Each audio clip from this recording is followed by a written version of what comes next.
There's a cafe in the library where November comes to stay, where the smell of old editions meets the coffee of the day. The bookshelves press the walls close and the ceilings feel like thought, and everyone inside is reading something somebody sought. The catalog is handwritten in a script from long ago, each entry like a love note to a book you ought to know. The librarian serves coffee with a discretion born of years. She never interrupts the silence, even at its tears. Books and coffee and the end of things is November's art. The old library cafe holds the year against its heart. The smell of aged paper and the warmth of something brewed is the closest thing to wisdom and an honest attitude.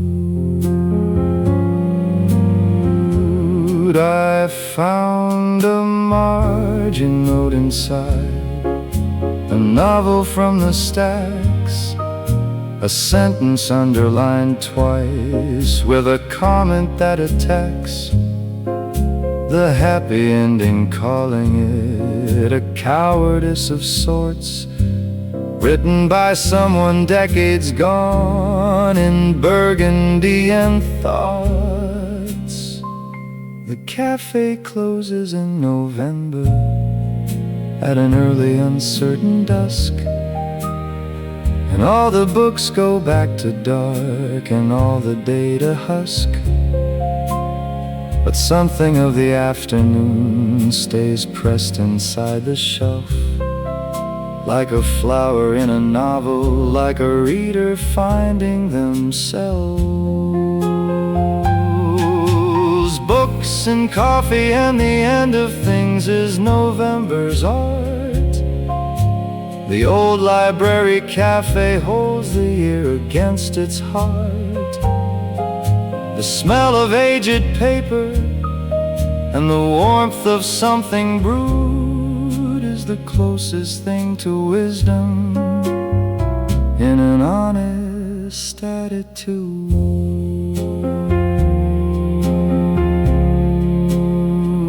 Close November, gently put the books back in their row.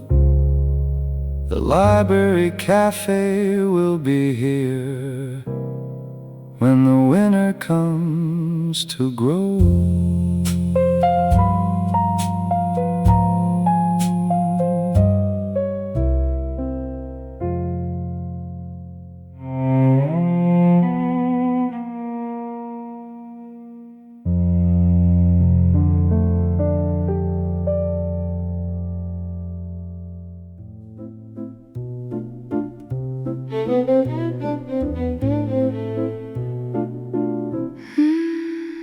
She grew up in the back room where the watches all ticked low. A symphony of seconds was the first music she'd know. Her father's magnifying glass enlarged the world he'd mend, and she learned that broken things deserve a careful hand. She heard time differently than those who only wear it.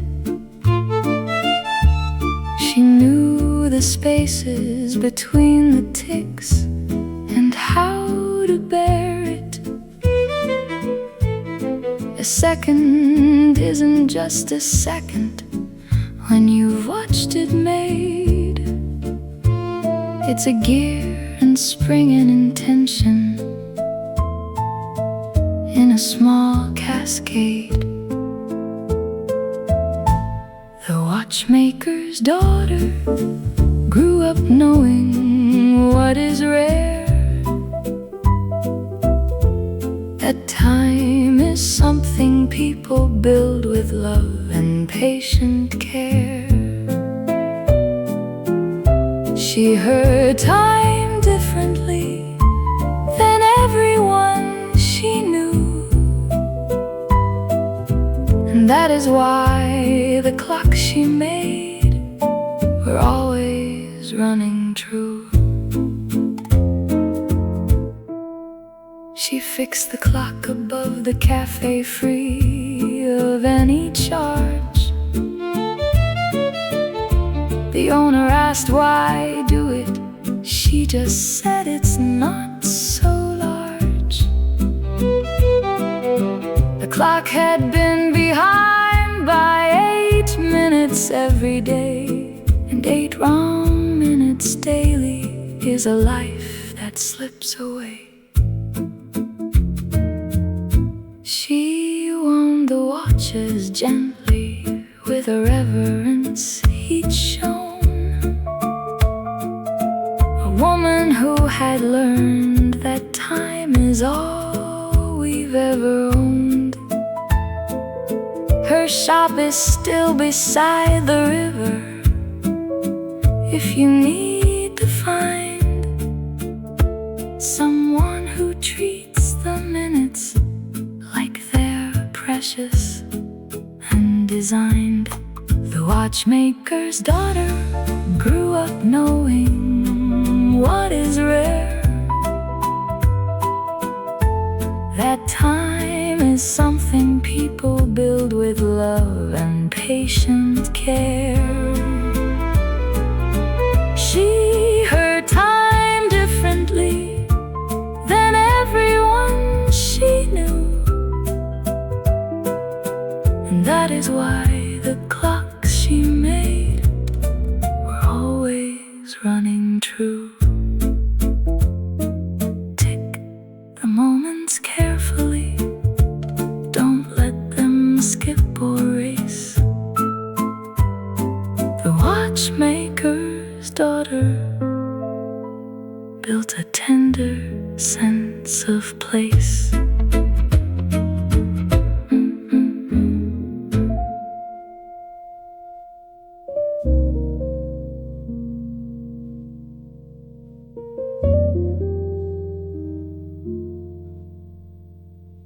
It leans against the wall in a corner of the club,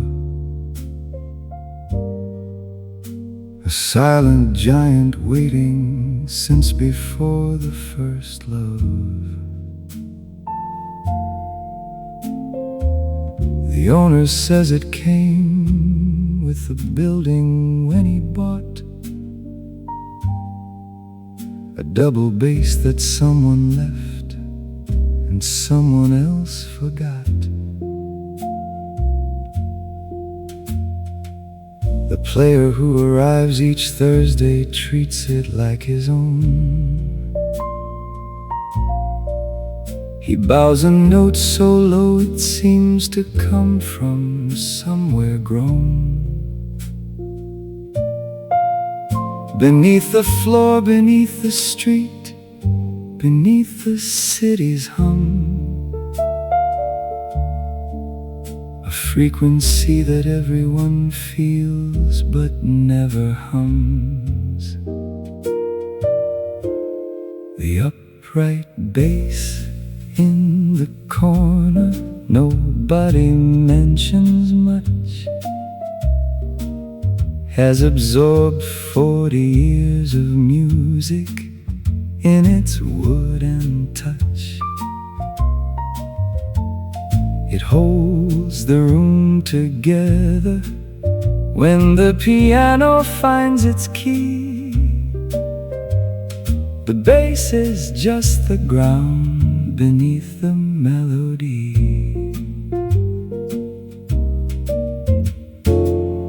A musician told me once that bass is really prayer, the thing beneath the surface that says, I'm still here. The lowest note is holding up the highest note above, and the upright bass in the corner is the architecture of love. When the player leaves on Fridays, he leans it back against the wood.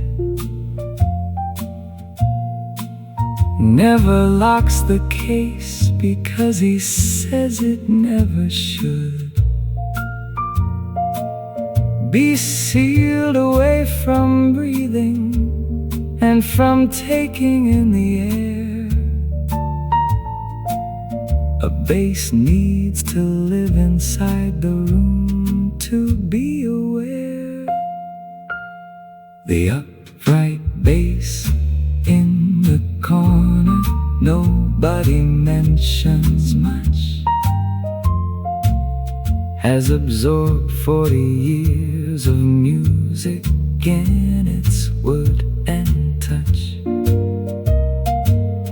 It holds the room together when the piano finds its key. The bass is just the crown beneath the melody. Leave the bass against the wall and let the room be held by something deep and resonant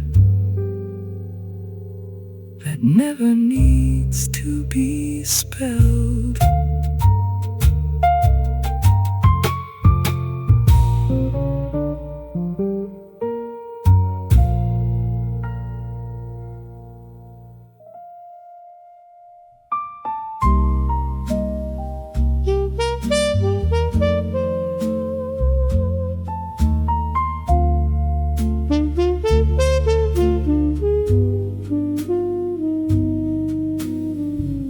Rain taps the window like an old forgotten song. I sit here in the corner where I've sat all along. The coffee's getting cold, but I don't mind at all. Just watching people hurry past before the evening falls. The waiter hums a tune I swear I've heard before, a melody from somewhere back behind a faded door. The candle flickers softly on the checkered cloth, and time just slips so gently like a moth around the torch. So pour me one more cup of slow and easy rain. I'll trade the rushing world outside for this familiar pain. There's music in the silence here between the cups and spoons, just me and rainy afternoon and old forgotten tunes. The trumpet player's gone now, but his ghost still fills the room, a fading ribbon of a song that lingers in the gloom. I close my eyes and drift away on someone else's dream. Things are never quite the way they always seem.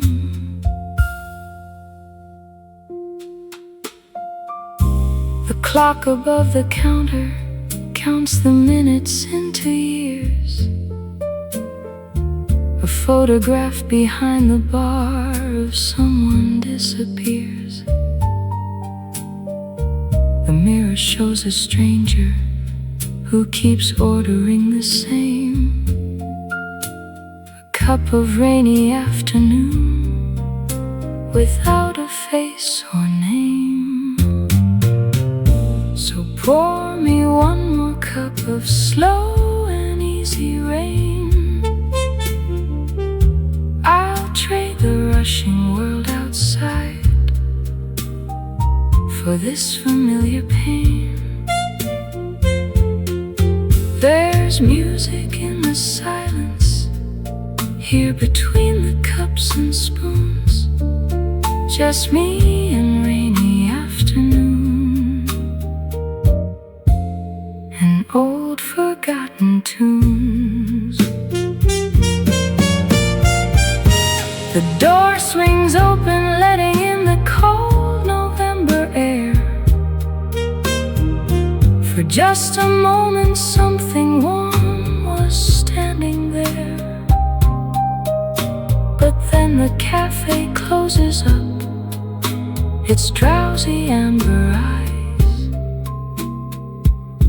and I walk home beneath a sky of softly weeping skies.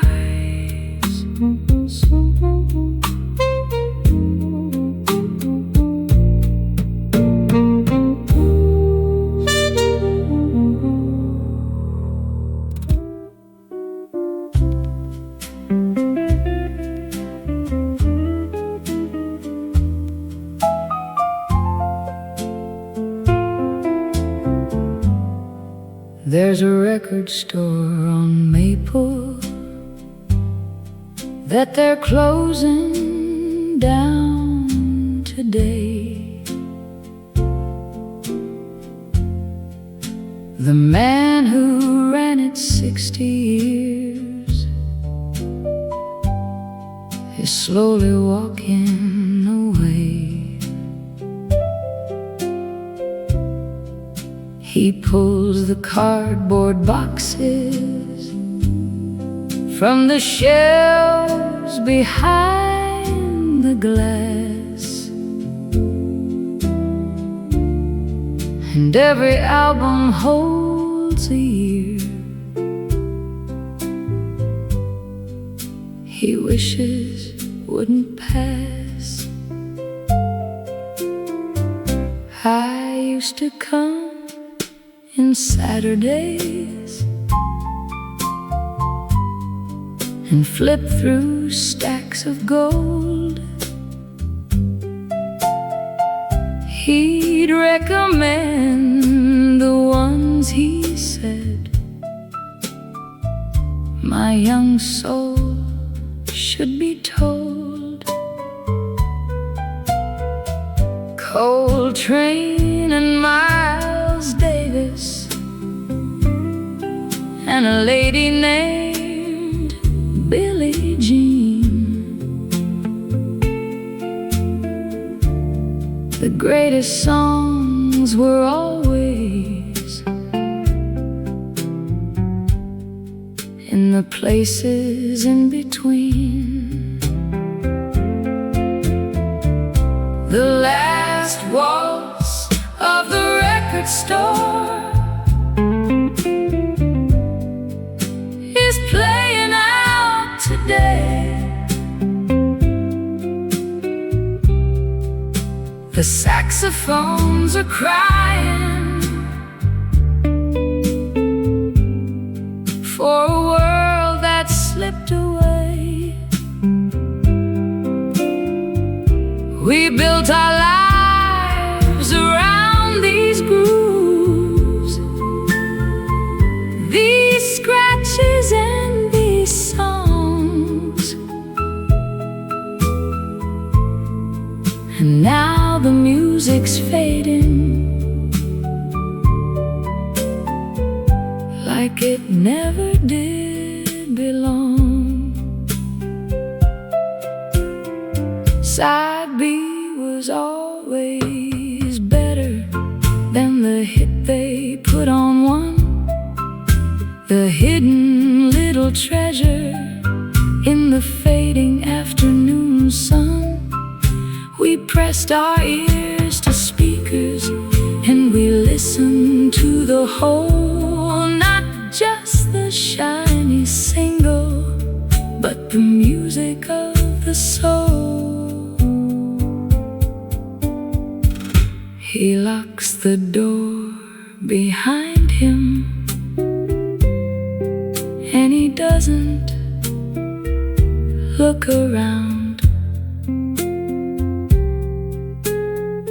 just pockets up the key and walks away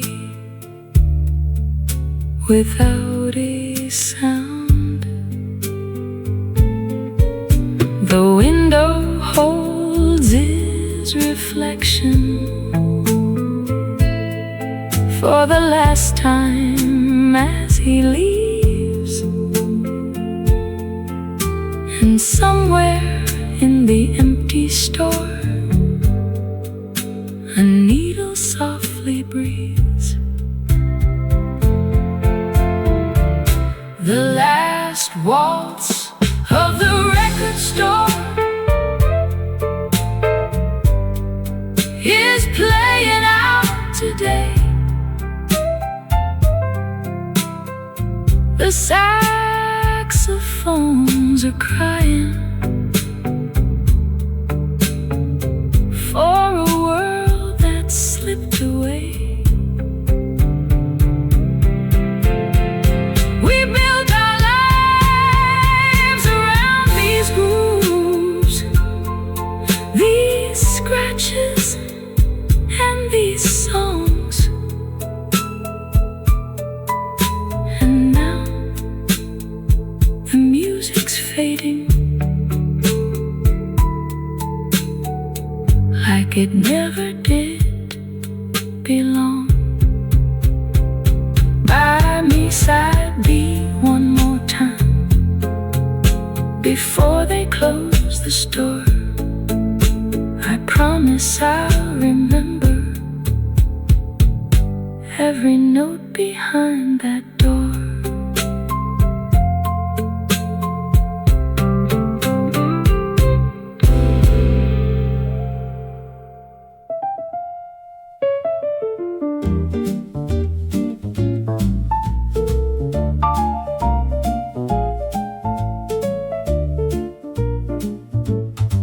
In the 17th century, map makers gathered here to trade their observations over coffee, dark and clear. They'd sketch the coastlines on the tablecloths and argue over bends, and the waiters save the linens where the world changed at its ends. The cafe still stands, though the maps are on the walls now framed. Every cartographic error proudly labeled and unclaimed. Because the beauty of a map is not its accuracy, but the courage of the person who said, "Here is where I'll be." Every map begins with sitting still and having coffee brought, with the admission that you don't know all the things you thought. The Mapmakers' coffee house is where the world got drawn on tablecloths and napkins in the hopeful early dawn. They got the southern hemisphere entirely wrong for years, but the error shows the beauty and the trying through the fears. A map that's wrong but earnest is worth more than ever made. It shows a human being staring down the undiscovered shade.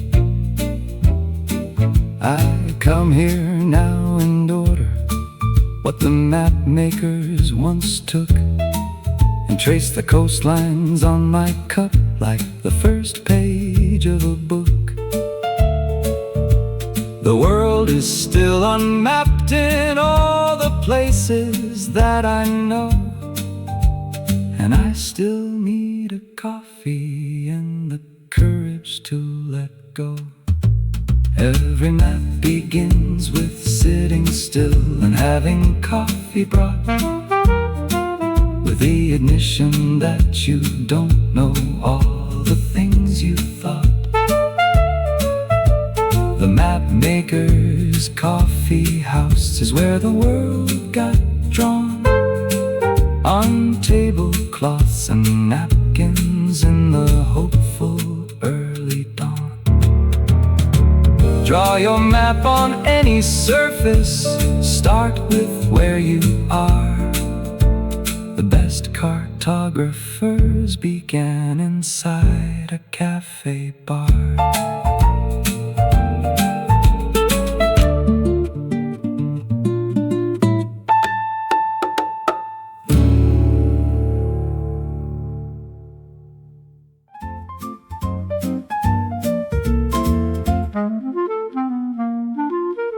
He carried a notebook and a compass everywhere he went, and every cafe that he found was carefully documented. The coordinates, the coffee, and the quality of light, the sound the afternoon made, and how the chairs sat right. He'd been to 40 countries and had maps of every kind, but none of them described the things he needed most to find. He said the world's geography was fine for boats and planes, but someone had to chart the soul's interior terrains. Every coffee shop has its own coordinates, he'd say, a north of conversation and a south of going away. The cartographer who mapped only cafes knew the score, that all the best locations are the ones worth staying for. He found one in Vienna with a table near the wall, where Einstein once had coffee and the owner kept the scrawl. He framed the coordinates in gold beside his door at home, a reminder that the beautiful is never far to roam. He published just one volume with a cover worn and soft. The maps were barely legible, but people bought it often. They said the maps were wrong, but felt entirely true. Like every undiscovered cafe felt like something new. Every coffee shop has its own coordinates, he'd say, a north of conversation and a south of going away. The cartographer who mapped only cafes knew the score, that all the best locations are the ones worth staying for. Find your own coordinates and put them in your book. The best cafe you've ever loved is worth a second look.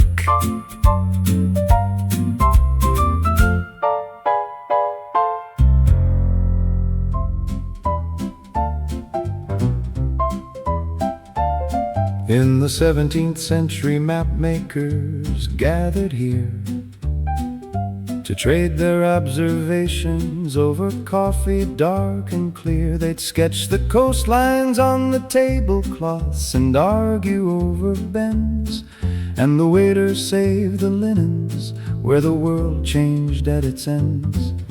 The cafe still stands, though the maps are on the walls now framed. Every cartographic error proudly labeled and unclaimed, because the beauty of a map is not its accuracy, but the courage of the person who said, "Here is where I'll be." Every map begins with sitting still and having coffee brought, with the admission that you don't know all the things you thought. The Mapmakers coffee house is where the world got drawn, on tablecloths and napkins in the hopeful early dawn.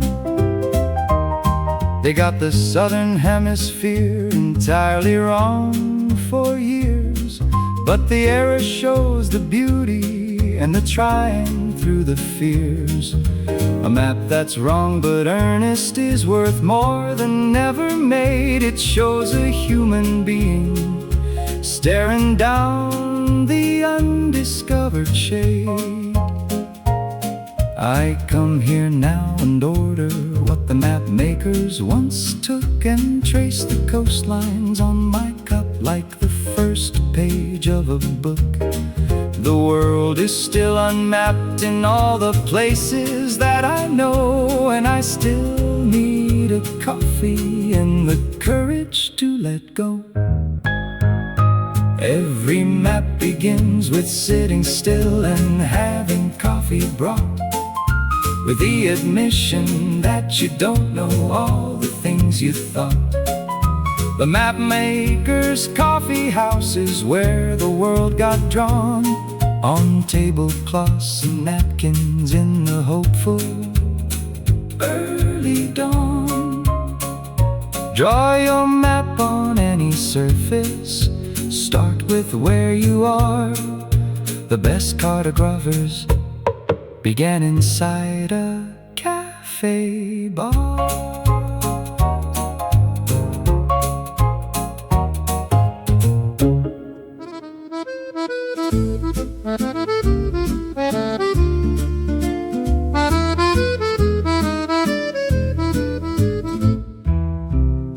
He sets up in the courtyard on the cobblestones at 3, not for the passing crowd, but for the windows he can see.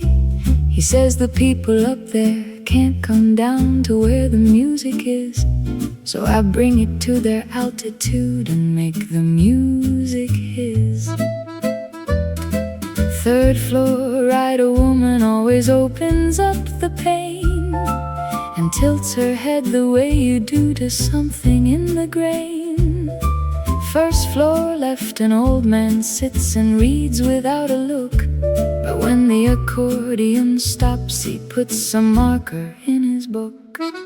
He plays for the windows, not the people in the streets, for the ones too far above or just too tired on their feet. The accordion in the courtyard fills the vertical space and gives the shut-in world a little borrowed grace. Someone once asked him for a song by name and fee. He smiled and said, "This music isn't meant for you or me. It goes to wherever the open windows lead it through. The best music always finds the ones who need it new."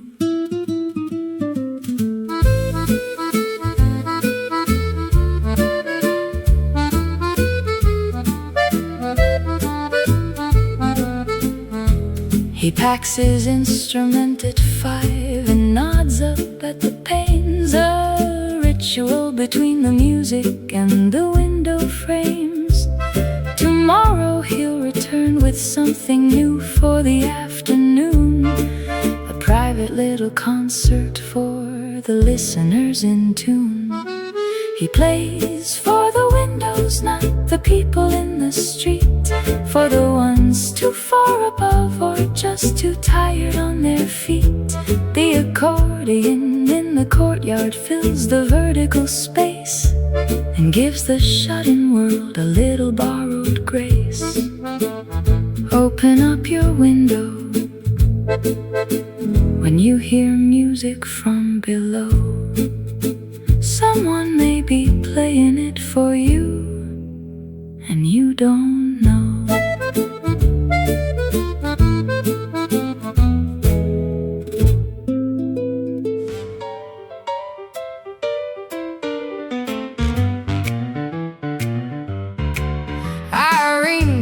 comes in at closing time, when all the stools are free.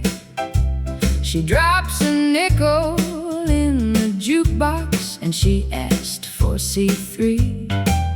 That song's been playing every night for going on 3 years.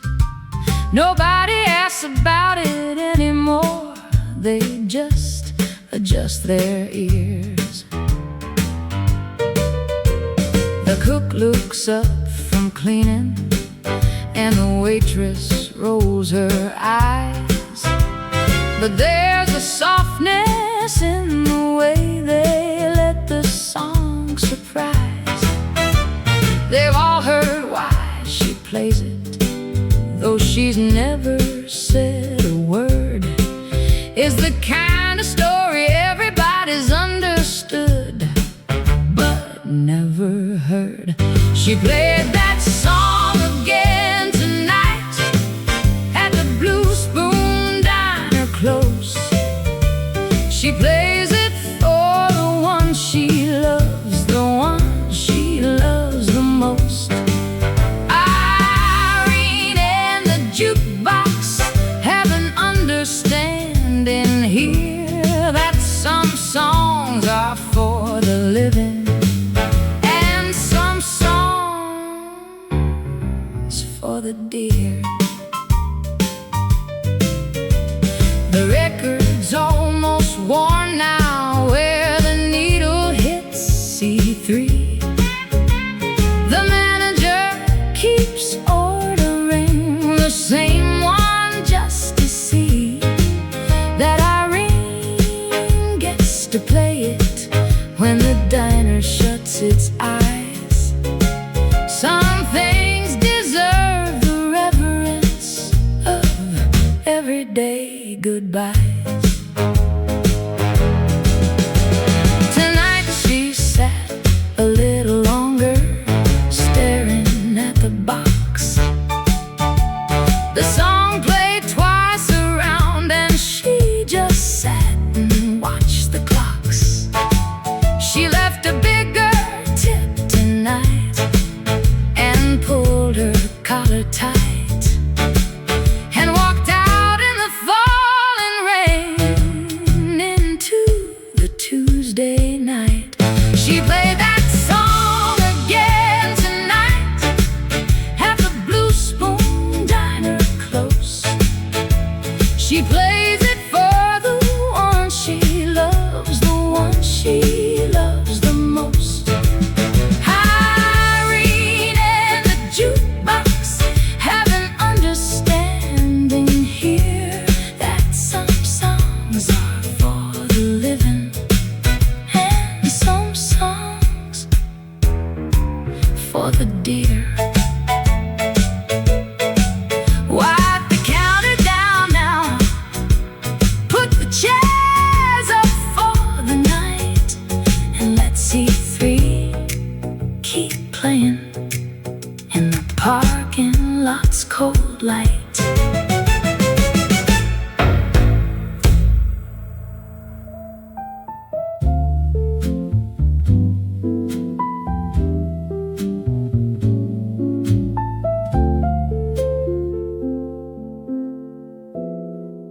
She sits beside the window with a typewriter she found, clacking out a novel to a slow, impatient sound.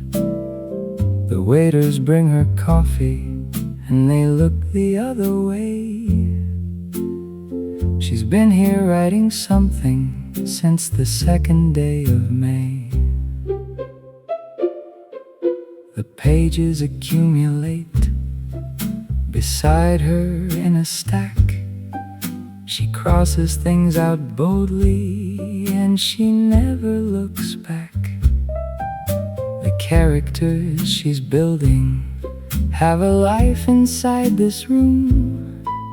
The cafe is their city and the corner is their doom. She was writing a novel nobody asked for, In the corner of a cafe by the half-open door, the typewriter was keeping time. Nobody asked to hear, and the novel she was writing would be finished in a year. I asked her what it's about, and she looked up slow. She said, I'm writing everything I'm afraid to know. The heroine is doing what I haven't got the nerve, and the villain is the version of myself I don't deserve. She finished it in autumn, with a period and a breath. She sat back in her chair like she'd been rescued from a depth, then ordered something warm and watched the rain come down the glass, and left the manuscript behind her when she rose to pass. She was writing a novel nobody asked for. In the corner of a cafe by the half-open door, the typewriter was keeping time. Nobody asked to hear, and the novel she was writing would be finished in a year. The cafe kept the manuscript behind the counter for a while, and everyone who read it said it took away their smile.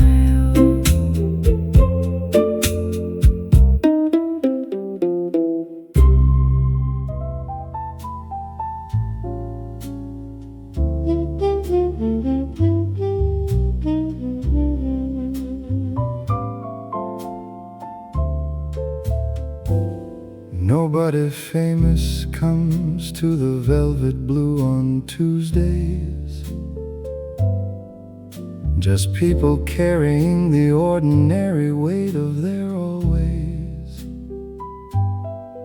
The bartender knows your order before you even sit, and the light is just low enough for the night to fit. A couple at the corner booth has run out of new things.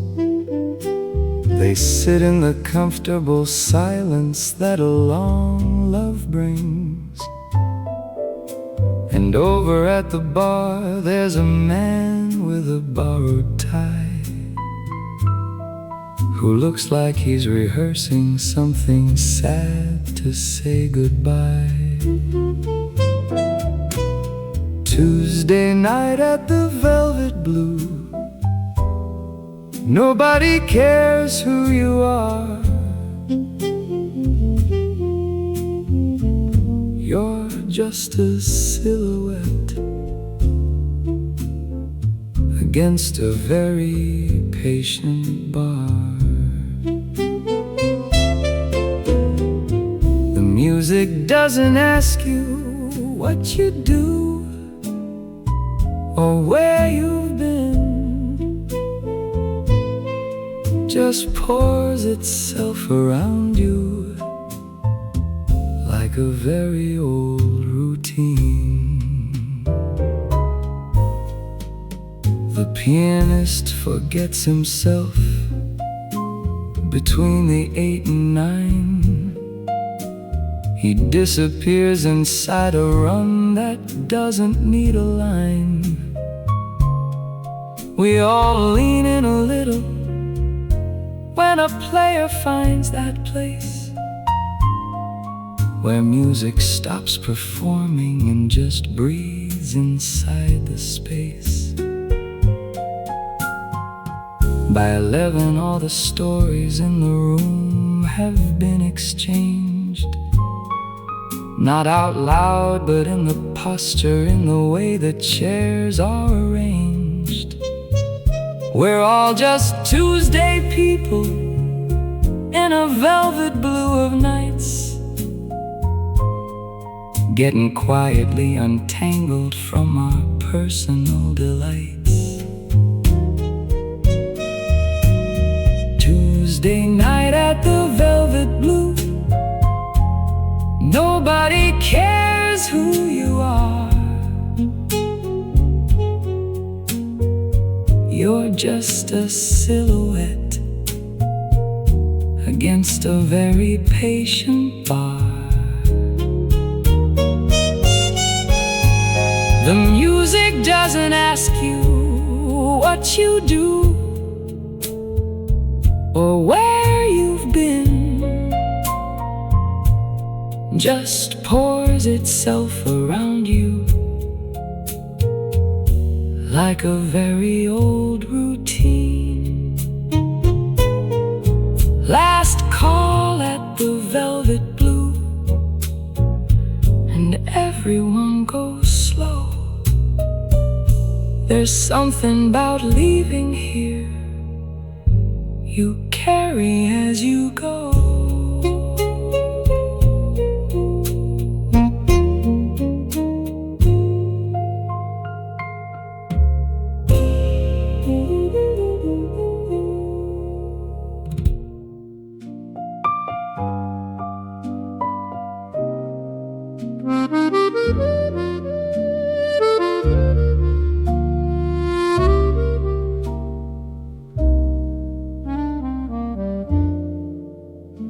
He turned the dial slowly through the static and the night, searching for a station somewhere warm within the white. The lighthouse threw its arm across the dark Pacific Sea, and he sat with his radio and someone else's melody. They played a jazz quartet from somewhere deep in the south, a trumpet like a question answered by a clarinet's mouth. He'd never seen the city where the music had been made, but he knew it like he knew the tide before the morning fade. He heard the world from a distance through his radio's hum, the dances and the laughter and the beat of a drum. A lighthouse keeper's loneliness was never quite complete, because somewhere out in radio land the whole world was on its feet. He wrote down every song he heard in a logbook by the lamp, the titles and the feelings pressed between the pages damp. Years later when they found it, they mistook it for a chart, but it was just a man recording music into heart. The signal faded softly as the batteries wore thin.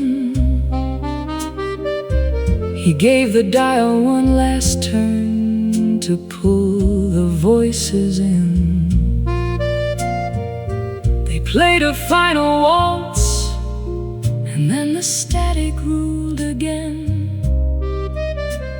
A lighthouse in the ocean and an old man in the rain. He heard the world from a distance through his radios hum, the dances and the laughter and the beat of a drum. The lighthouse keeper's loneliness was never quite complete, because somewhere out in radio land the whole world was on its feet. Turn the lighthouse off now, fold the logbook shut, and still he heard enough to know the world was beautiful.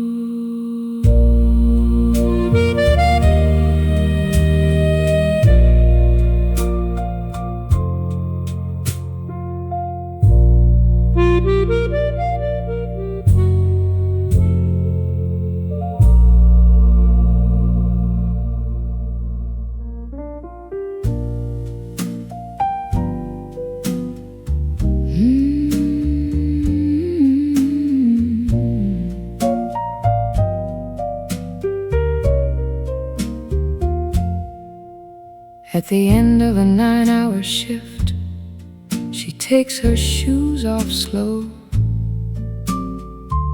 Beneath the counter in a corner that the customers don't know. Her feet have walked 1,000 miles from table 4 to 3, and every step was carrying more than coffee and pastry. She heard about a birth today from table 6 at noon, and table 2 was grieving someone lost too soon. She nodded at the right parts and refilled without a word, carrying the weight of everything she shouldn't have heard. She carries more than orders in the balancing of the tray. She carries all the fragments of a dozen different days. The waitress at the end of her shift is more than what you see.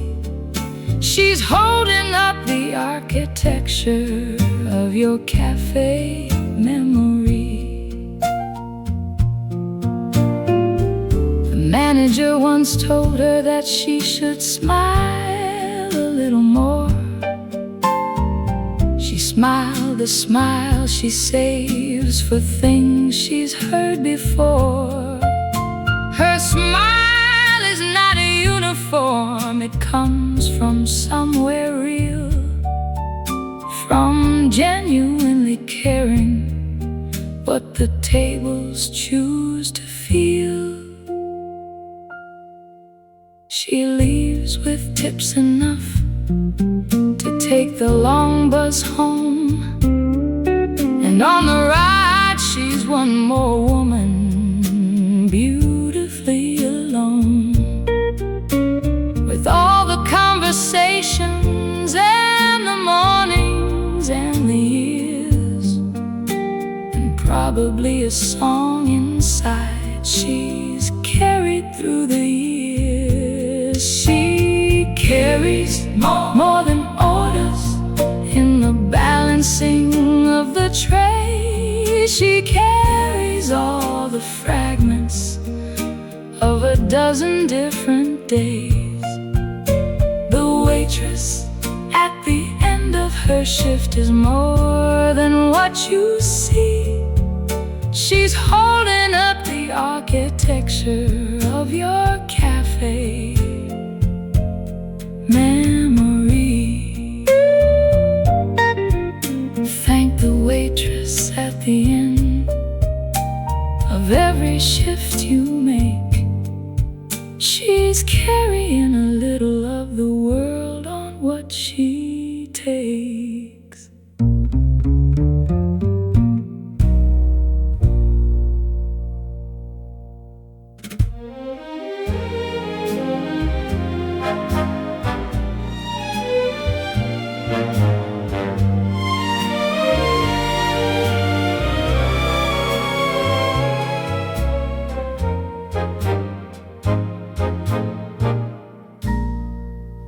He tips his hat at no one in particular today, and sets his leather suitcase down to watch the train delay.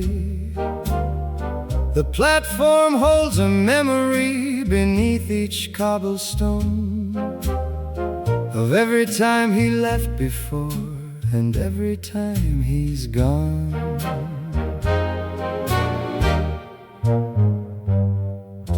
She handed him a handkerchief embroidered with a rose. He keeps it in his breast pocket where his longing grows. The station clock is frozen in a way that clocks tend to when something beautiful is ending in the afternoon blue. A gentleman's farewell at platform 9. The whistle blows and steals the moment from the line. The last train out of something beautiful departs with luggage full of letters and of dignified old hearts. There's no such thing as a clean goodbye. They say it's always rough.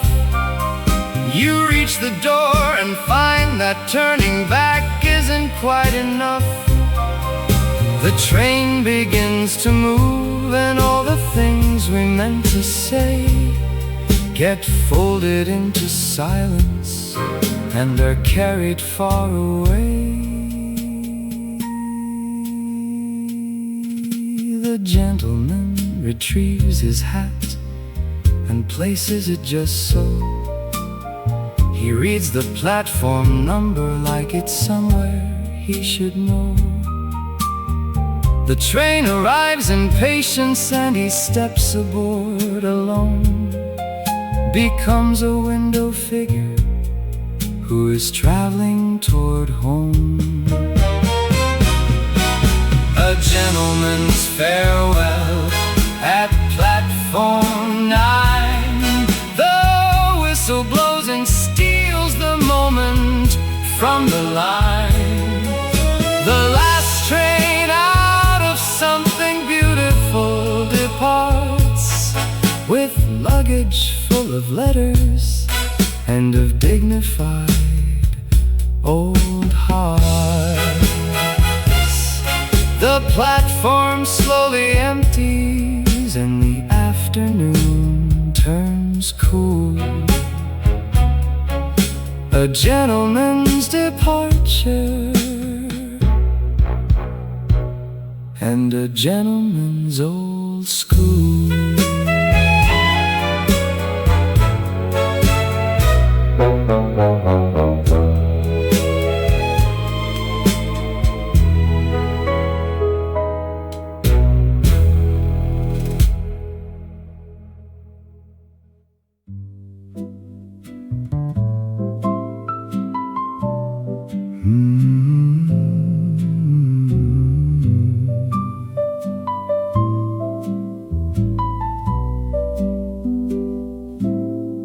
He opens at 6 every morning by the bridge in the cold.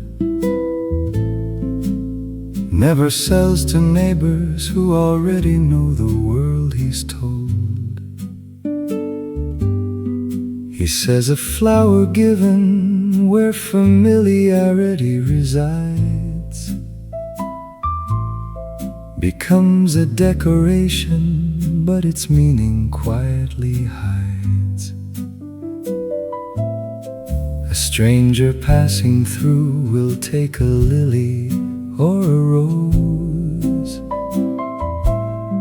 and carry it into a life the florist never knows.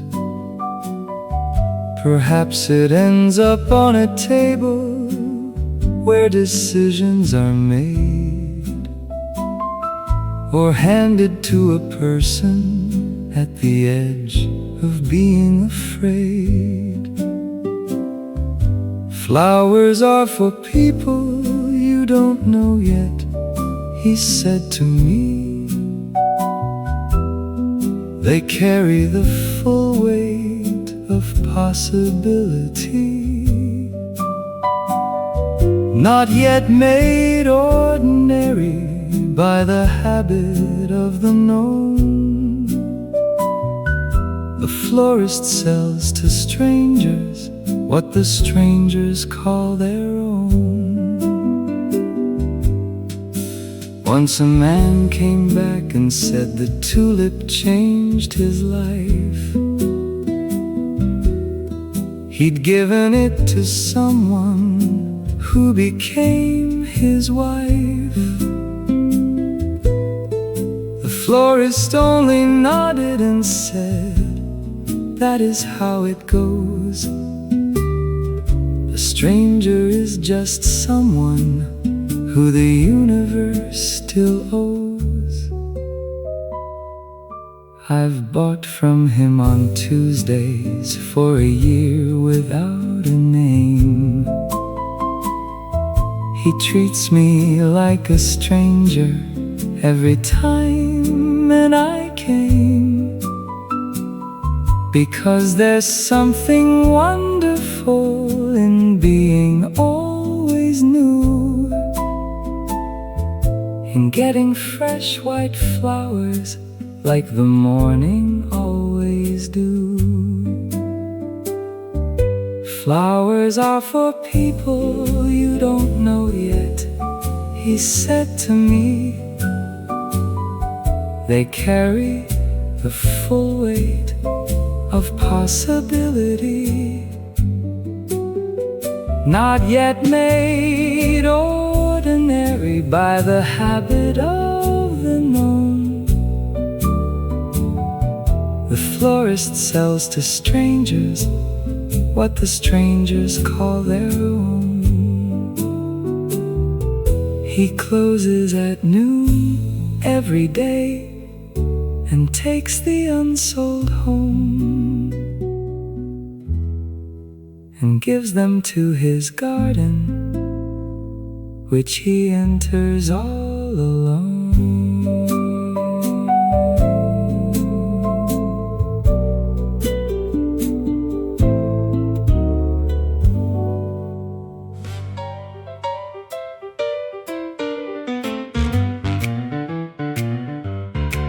Irene comes in at closing time when all the stools are free.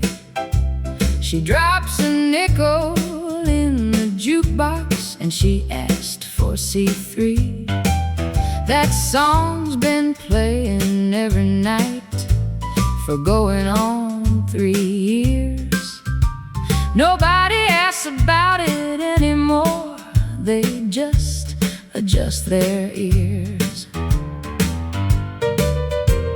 The cook looks up from cleaning and the waitress rolls her eyes, but there's a softness in the way they let the song surprise. They've all heard why she plays it, though she's never said a word. Is the kind of story everybody's understood but never heard. She played that song again tonight at the Blue Spoon Diner close. She plays it for the one she loves, the one she loves the most. Irene and the jukebox have an understanding here that some songs are for the living and some songs for the dear. The record's almost worn now where the needle hits C3. The manager keeps ordering the same one just to see that Irene gets to play it when the diner shuts its eyes. Some things deserve the reverence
parking lot's cold light.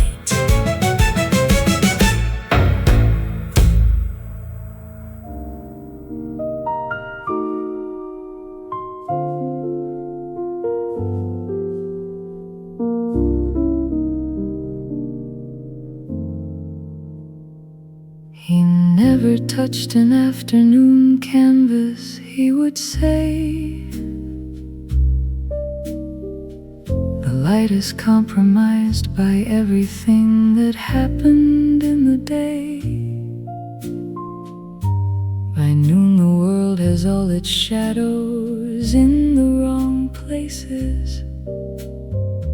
Morning light is the only light tells the truth in faces. He set his easel up before the cafes found their voice, and painted the first hour like it was the universe's choice. The waiter laying out the cups, the chair not yet sat in, the cafe in the interval between the night and the beginning.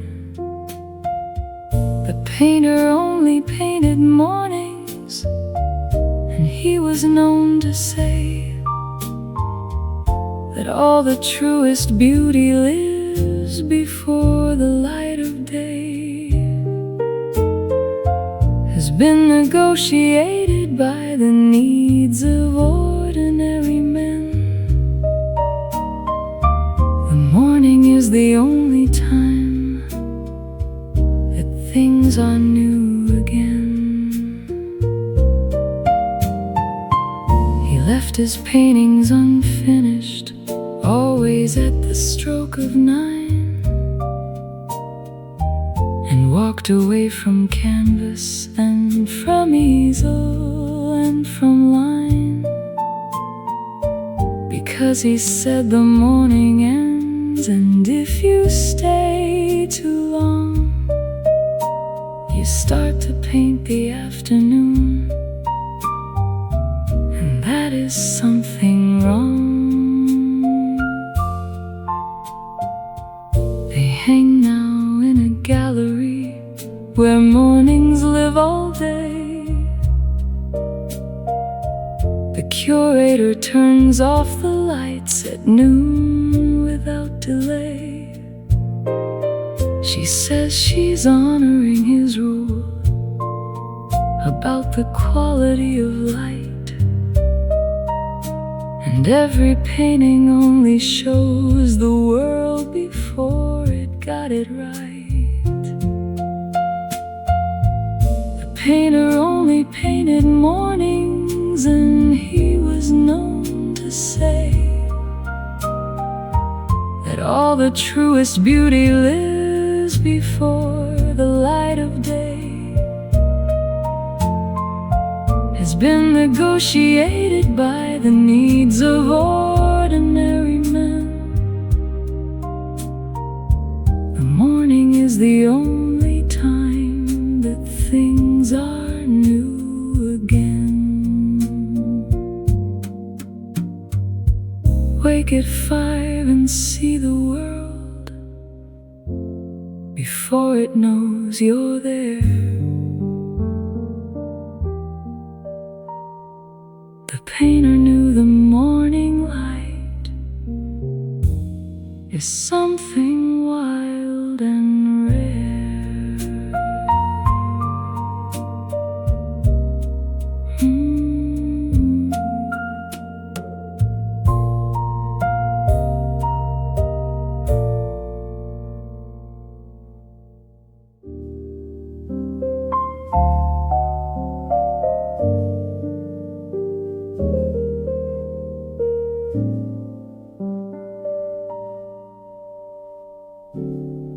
12 blocks of cafes in the snow-lit district of the town. I walk them every winter when the temperature goes down. Each window holds a different amber version and I'm the man outside of every warmth that has unfurled. The first cafe is full of students arguing with books. The second has a woman with the most extraordinary looks. The third one has a couple, and the fourth has only one. The fifth is being cleaned now, and the sixth has just begun. Winter map of the Café district, 12 blocks in the cold. The warmth is on the inside, and the outside is the old. I've mapped these windows every year since I was barely grown, and somehow haven't found the one that feels enough like home. I wonder if the ones inside look out and see me there, a figure in the dark outside who seems to have nowhere. Perhaps they think I'm choosing, or I'm studying the light. Perhaps they're also looking for a window in the night. Block 12 is always different from what I expect. A new cafe or renovation or a changed effect. This winter it's a piano bar where someone plays too late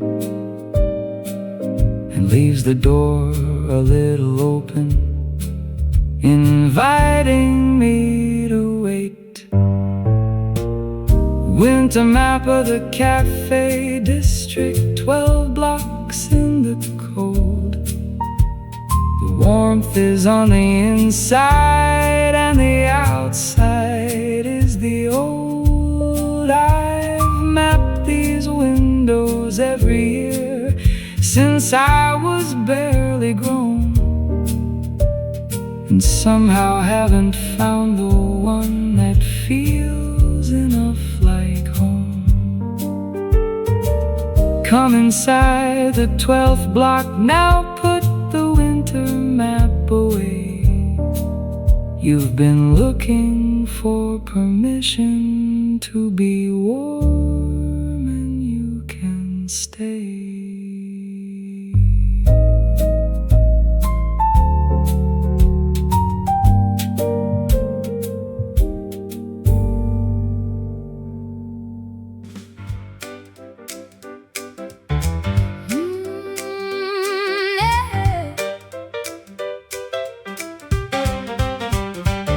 Irene comes in at closing time when all the stools are free. She drops a nickel in the jukebox and she asks for C3. That song's been playing every night for going on 3 years. Nobody asks about it anymore, they just adjust their ears. The cook looks up from cleaning and the waitress rolls her eyes, but there's a softness in the way they let the song surprise. They've all heard why she plays it, though she's never said a word. It's the kind of story everybody's understood but never heard. She played that song again tonight at the Blue Spoon Diner close. She plays it for the one she loves, the one she loves the most. Irene and the jukebox have an understanding here that some songs are for the living and some songs for the dear.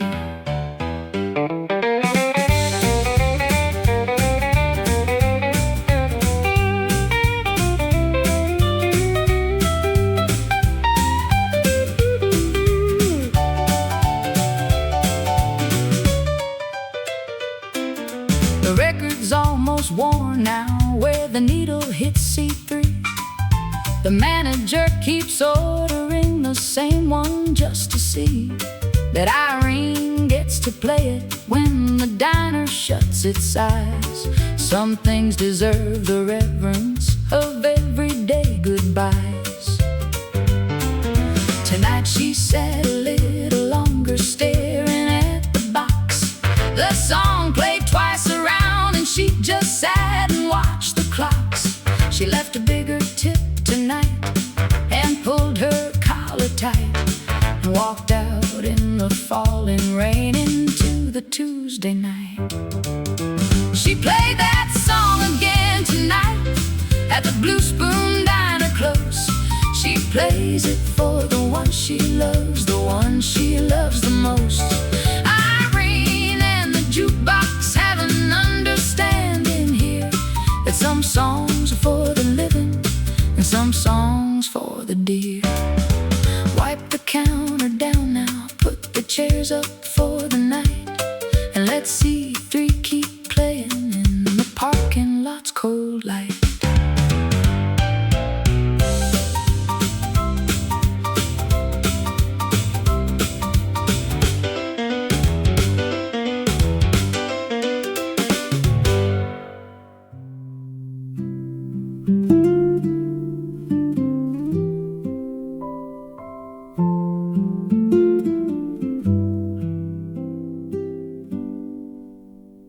He moved between the tables with his guitar in his hand.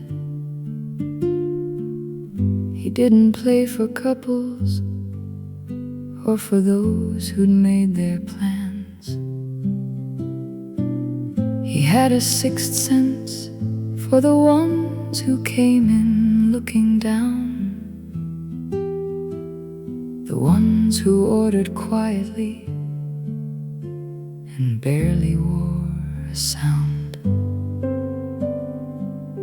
He'd sit beside them gently without asking if it's fine, and play a soft arrangement of whatever seems to align. He didn't need a word from them. He read the way they sat, the way a person holds a cup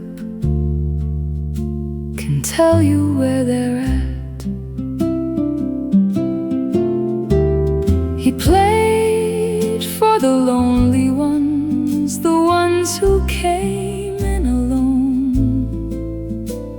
who ordered for themselves and never tried to use the phone.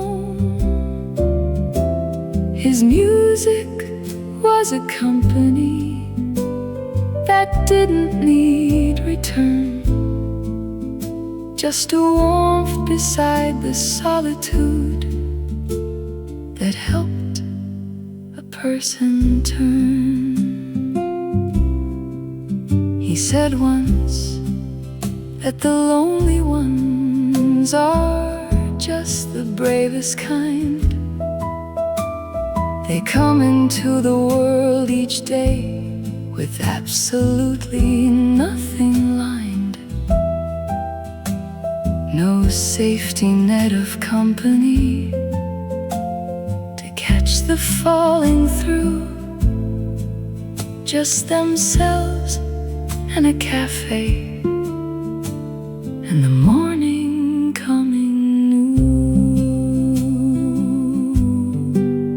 I was lonely on a Tuesday, and he came and sat nearby. He didn't say a word, but played until I stopped asking why.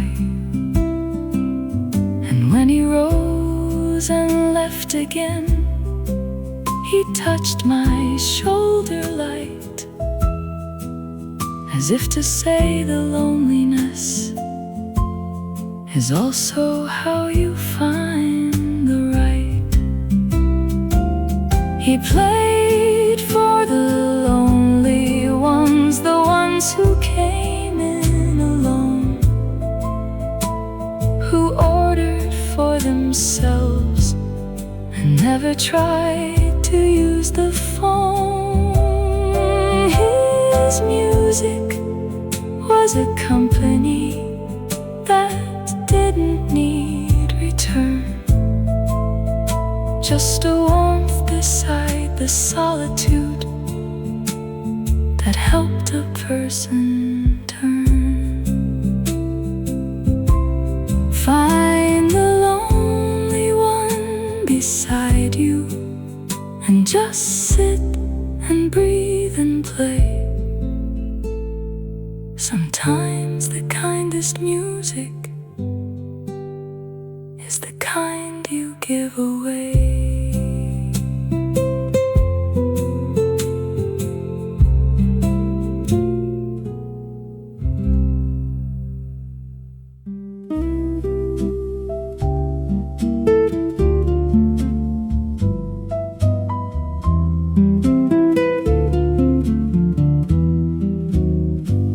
He opens at 6 every morning by the bridge in the cold, never sells to neighbors who already know the world he's told.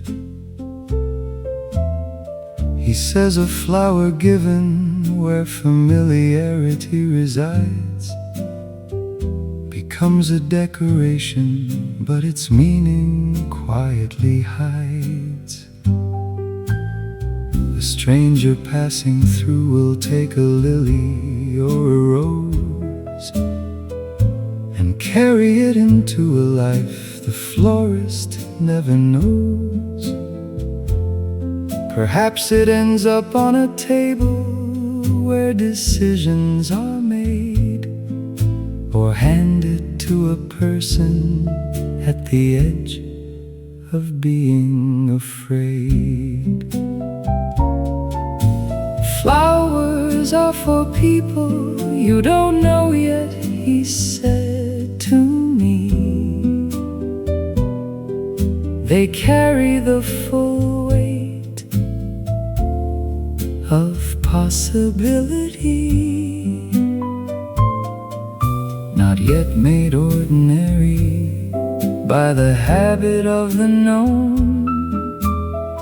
The florist sells to strangers what the strangers call their own.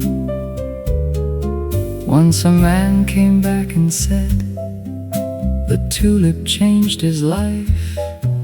He'd given it to someone who became his wife.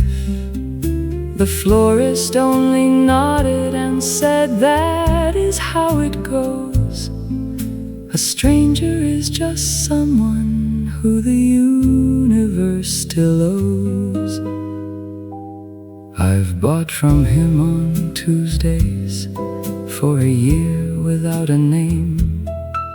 He treats me like a stranger every time, and I came because there's something wonderful in being always new, in getting fresh white flowers like the morning always do.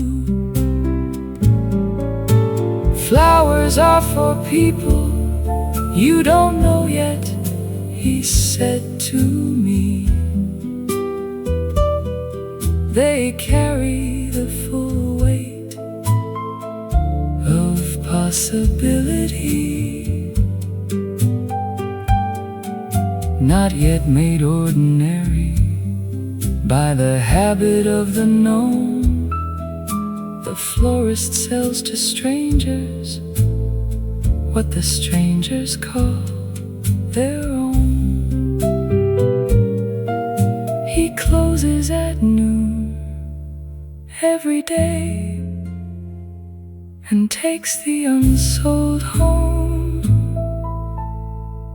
and gives them to his garden, which he enters all alone.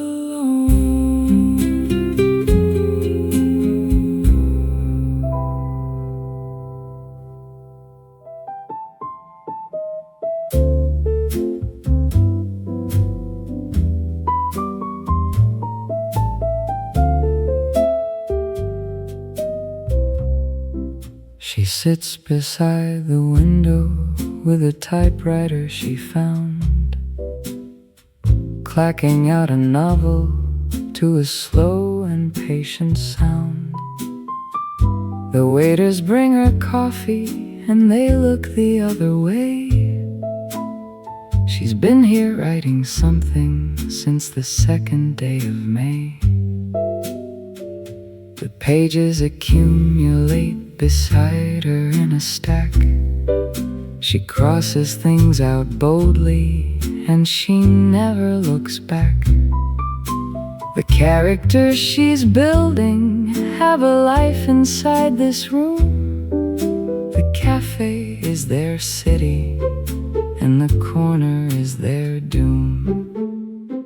She was writing a novel nobody asked for, in the corner of a cafe by the half-open door. The typewriter was keeping time nobody asked to hear, and the novel she was writing would be finished in a year. I asked her what it's about, and she looked up slow. She said, I'm writing everything I'm afraid to know. The heroine is doing what I haven't got the nerve, and the villain is the version of myself I don't deserve. She finished it in autumn with a period and a breath. She sat back in her chair like she'd been rescued from a death, then ordered something warm and watched the rain come down the glass, and left the manuscript behind her when she rose to pass. She was writing a novel nobody asked for, in the corner of a cafe by the half-open door. The typewriter was keeping time nobody asked to hear, and the novel she was writing would be finished in a year. The cafe kept the manuscript behind the counter for a while, and everyone who read it said it took away their smile.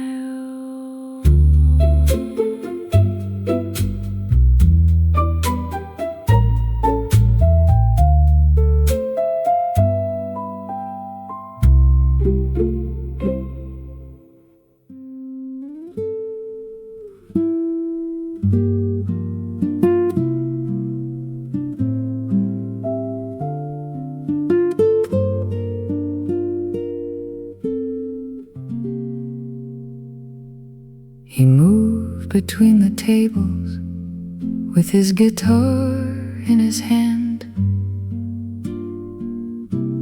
He didn't play for couples or for those who'd made their plans.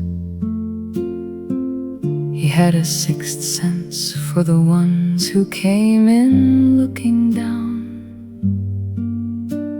the ones who ordered quietly and barely wore a sound. He'd sit beside them gently, without asking if it's fine, and play a soft arrangement of whatever seems to align. He didn't need a word from them. He read the way they sat, the way a person holds a cup can tell you where they're at. He played for the lonely ones, the ones who came in alone, who ordered for themselves and never tried to use the phone. His music was a company that didn't need return, just a warmth beside the solitude that helped a person turn.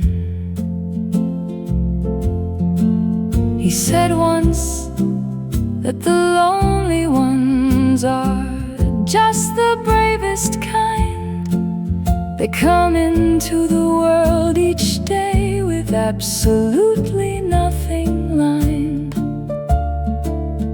No safety net of company to catch the falling through, just themselves and a cafe and the morning coming new. I was lonely on a Tuesday, and he came and sat nearby. He didn't say a word but played until I stopped asking why. And when he rose and left again, he touched my shoulder light, as if to say the loneliness is also how you find the right. He played for the lonely ones, the ones who came in alone, who ordered for themselves and never tried to use the phone. His music was a company that didn't need return, just a warmth beside this solitude that helped a person turn. Find the lonely one beside you and just sit and breathe and play. Sometimes the kindest music is the kind you give away.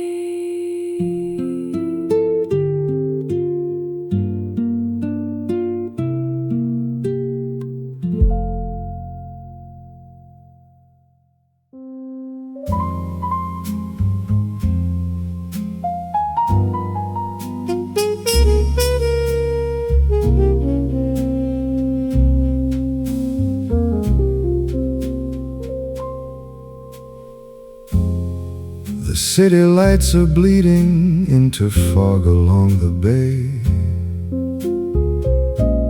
The bar is closing down for some, but I've decided to stay. There's borrowed light from street lamps that don't know my name, and midnight smoke around the room is always still the same. A woman at the bar is reading something worn and thin, her coffee cup a fortress she has built herself within. The barman pours without a word, as if he's heard my thoughts. We're all just borrowed figures in each other's photographs. Midnight smoke and borrowed light is all that I require. Just a quiet corner and the warmth of fading fire.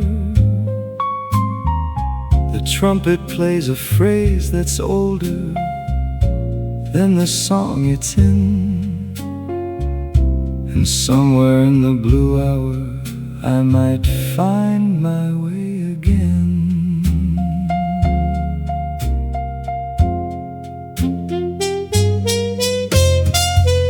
These blue hour sessions have a language all their own, confessions made to tables that are happy not to phone. The piano says the things that people can't quite say. We lean into the music till the darkness turns to gray. The clock above the register says something past the late, and I'm the only one left now who isn't in a state. The barman picks his jacket up and says he has to go.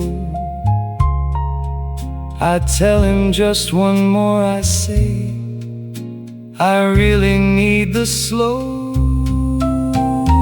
midnight smoke and borrowed light is all that I require.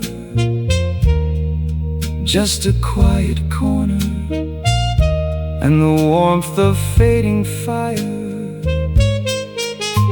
The trumpet plays a phrase that's older than the song it's in, and somewhere in the blue hour I might find my way again. Close the blue hour up now, let the morning start its claim. The borrowed light extinguished and the smoke behind a frame.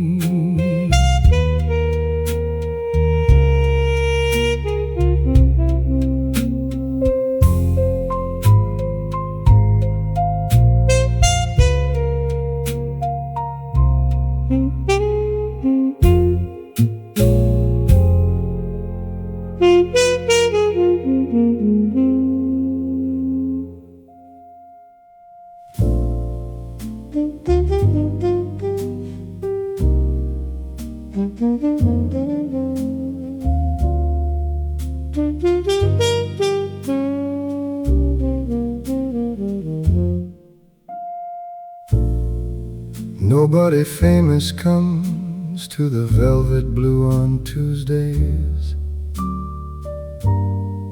Just people carrying the ordinary weight of their always. The bartender knows your order before you even sit, and the light is just low enough for the night to fit.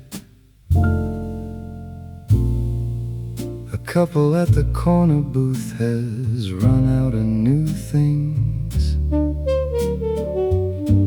They sit in the comfortable silence that a long love brings.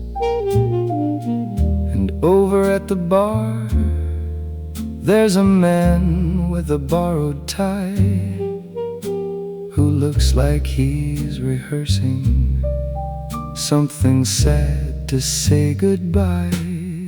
Tuesday night at the Velvet Blue, nobody cares who you are. You're just a silhouette against a very patient bar. The music doesn't ask you what you do or where you've been, just pours itself around you like a very old routine. The pianist forgets himself between the 8 and 9. He disappears inside a run that doesn't need a line. We all lean in a little when a player finds that place where music stops performing and just breathes inside the space. By 11, all the stories in the room have been exchanged. Not out loud, but in the posture, in the way the chairs are arranged. We're all just Tuesday people in a velvet blue of nights, getting quietly untangled from our personal delights. Tuesday night at the Velvet Blue, nobody cares who you are. You're just a silhouette against a very patient bar.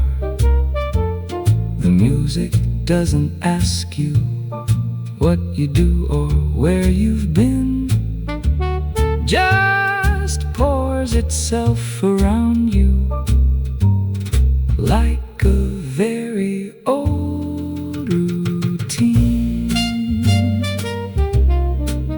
Last call at the Velvet Blue, and everyone goes slow.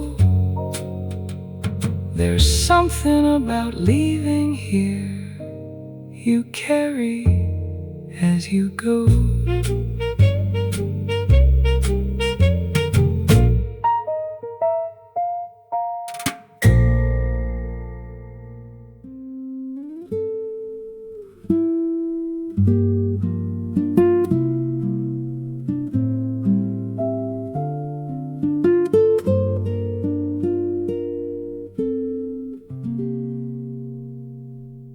He moved between the tables with his guitar in his hand. He didn't play for couples or for those who'd made their plans. He had a sixth sense for the ones who came in looking down, the ones who ordered quietly and barely wore a sound. He'd sit beside them gently without asking if it's fine, and play a soft arrangement of whatever seems to align. He didn't need a word from them. He read the way they sat, the way a person holds a cup can tell you where they're at. He played for the lonely ones, the ones who came in alone, who ordered for themselves and never tried to use the phone.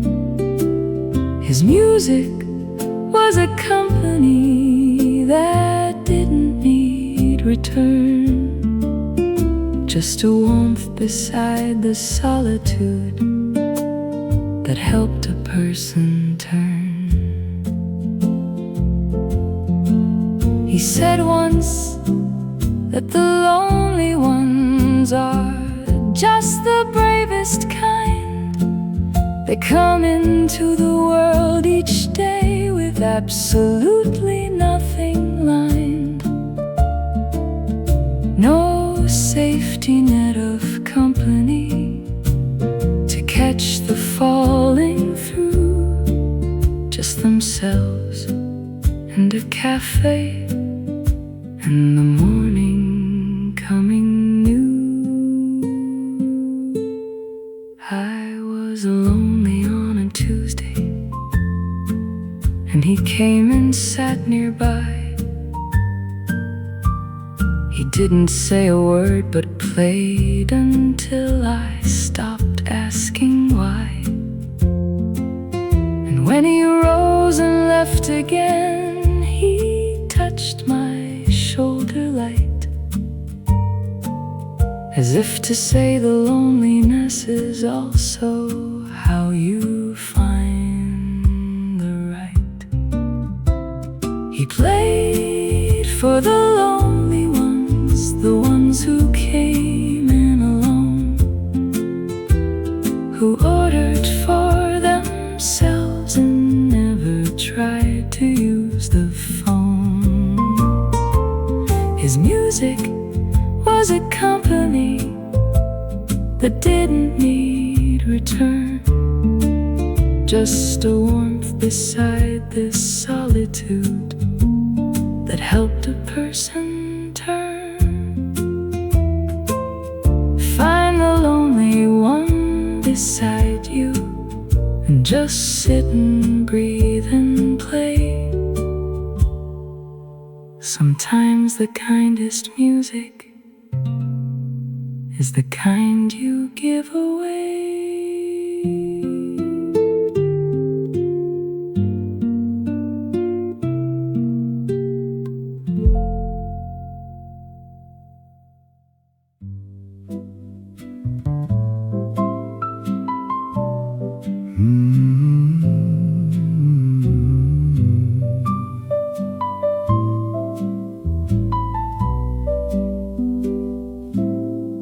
He opens at 6 every morning by the bridge in the cold. Never sells to neighbors who already know the world he's told. He says a flower given where familiarity resides becomes a decoration, but its meaning quietly hides. A stranger passing through will take a lily or a rose and carry it into a life the florist never knows. Perhaps it ends up on a table where decisions are made, or handed to a person at the edge of being afraid. Flowers are for people you don't know yet, he said to me. They carry the full weight of possibility, not yet made ordinary by the habit of the known. The florist sells to strangers what the strangers call their own. Once a man came back and said the tulip changed his life. He'd given it to someone who became his wife. The florist only nodded and said, that is how it goes.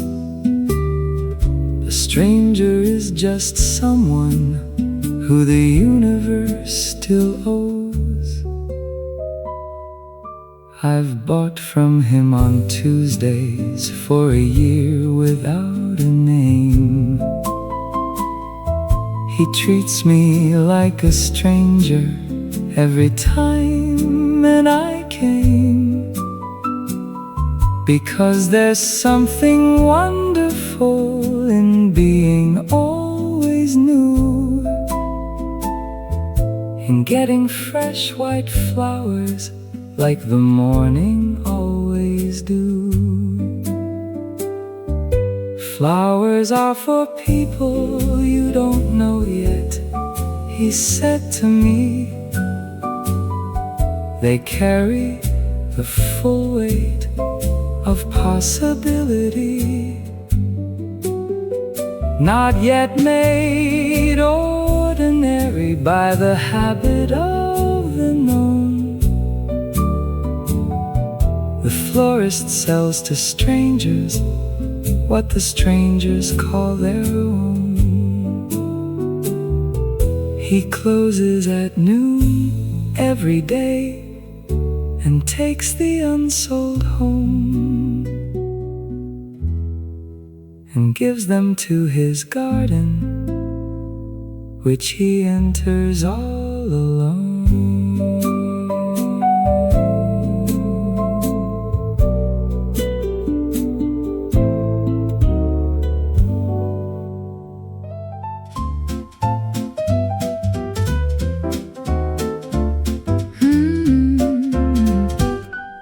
He carried a notebook and a compass everywhere he went. And every cafe that he found was carefully documented.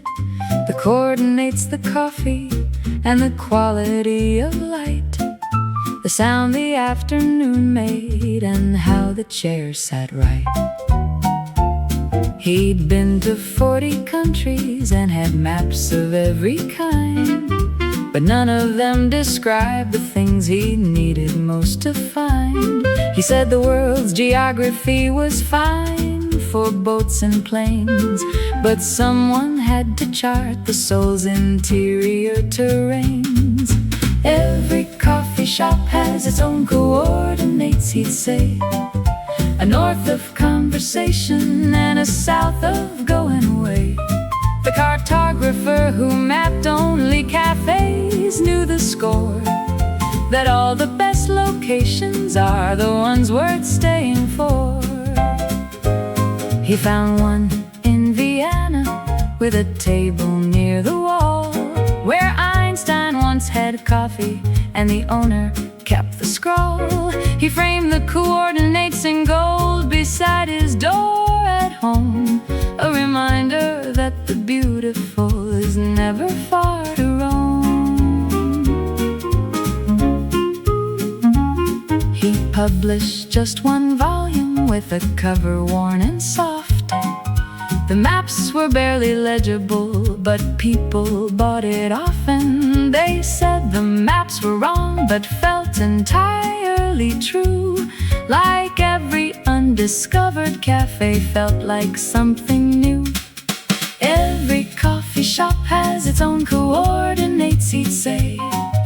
A north of conversation and a south of going away.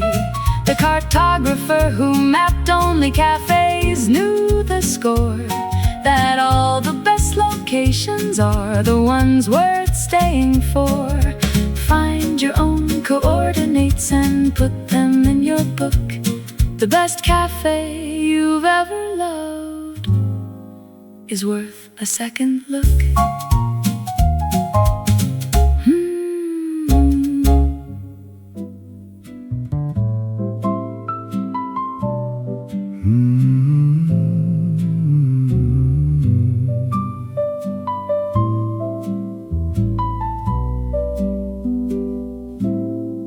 He opens at 6 every morning by the bridge in the cold.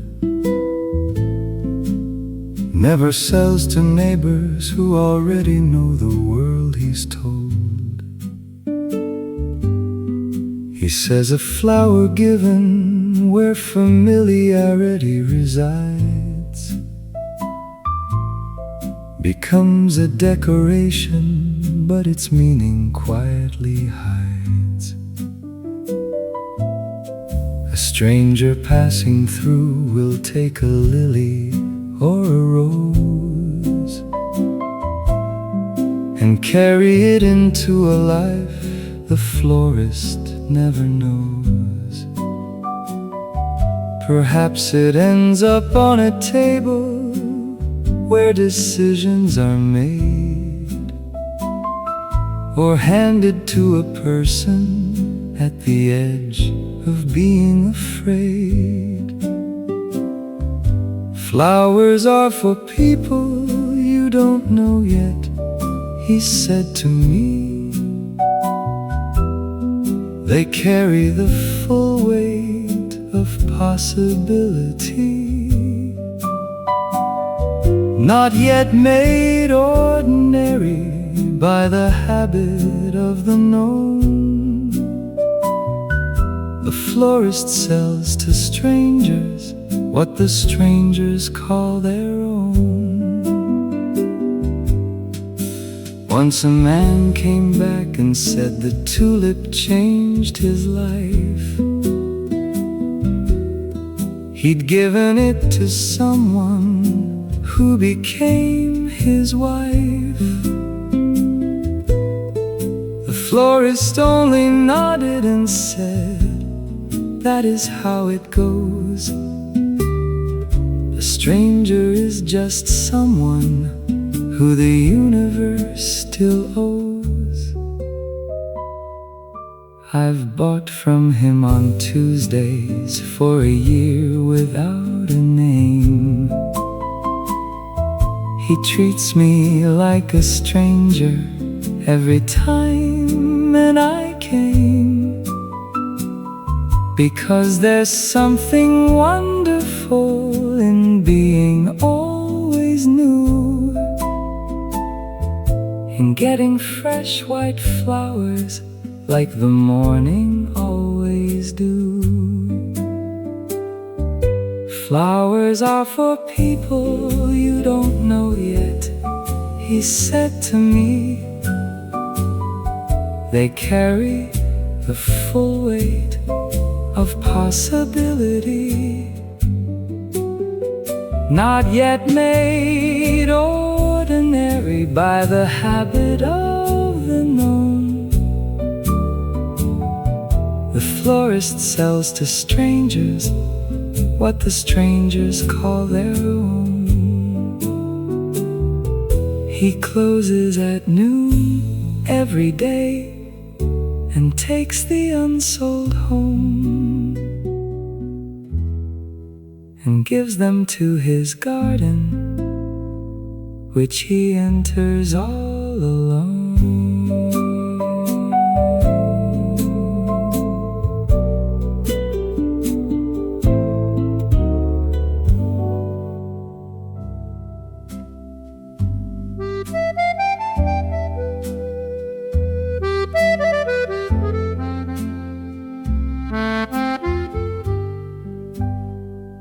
He turned the dial slowly through the static and the night,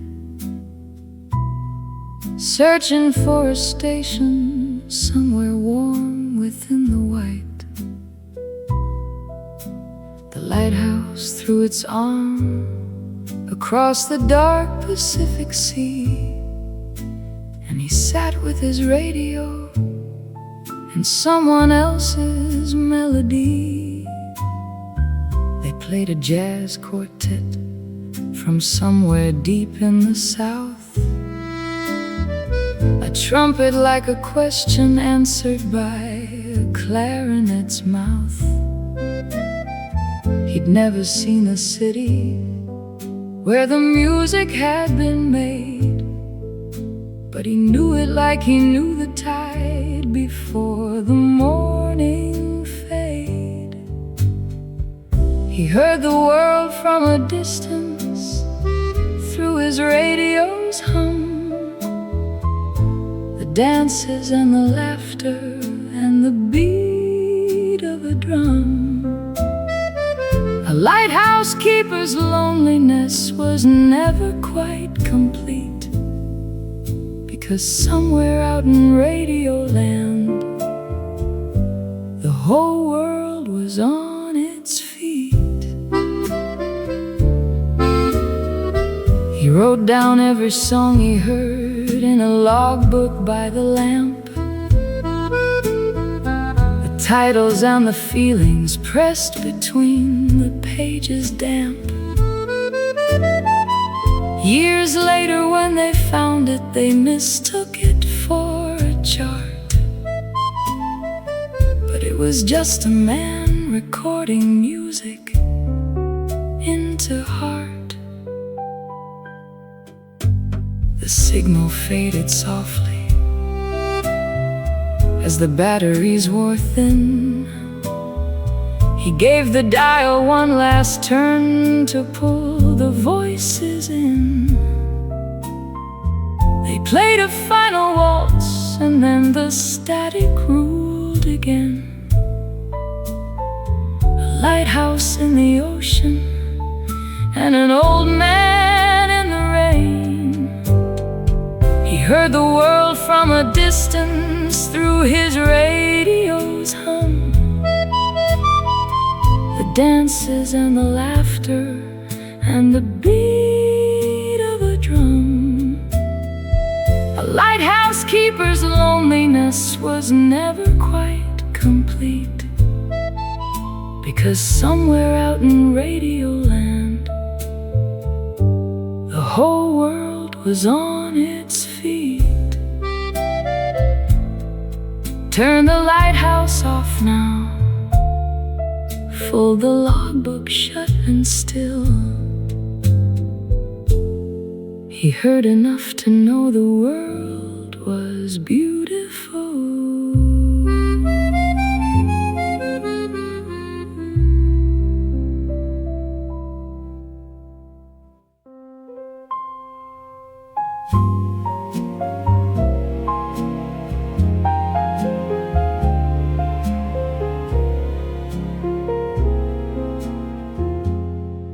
There's a cafe in the library where November comes to stay, where the smell of old editions meets the coffee of the day. The bookshelves press the walls close and the ceilings feel like thought, and everyone inside is reading something somebody sought. The catalog is handwritten in a script from long ago, each entry like a love note to a book you ought to know. The librarian serves coffee with a discretion born of years. She never